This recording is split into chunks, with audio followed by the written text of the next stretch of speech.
Williamsburg actually provides an incredible opportunity to live in a low-cost area, but still be in close proximity to major cities like DC and Richmond.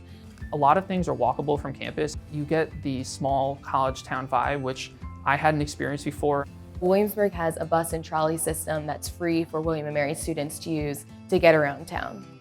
I've really enjoyed going to York State River Park. What I really like about it is a bunch of great trails. I know that tons of students enjoy walking down Colonial Williamsburg, which was the first capital of Virginia, one of the original 13 colonies. The administration at William & Mary takes wellness and student mental health really seriously. They offer anything from different seminars on how to kind of organize your time and stay focused and stress relief, but then they also offer events like people going out and petting dogs in the courtyard just in between classes and stuff like that.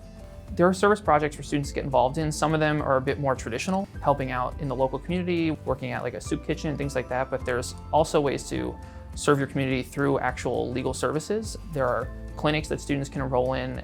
It's been one of the things that I found most rewarding about my time here. I've considered myself really lucky to go to school in a place that has so much charm, and I think that that's one thing that Williamsburg has that not many places can say they do.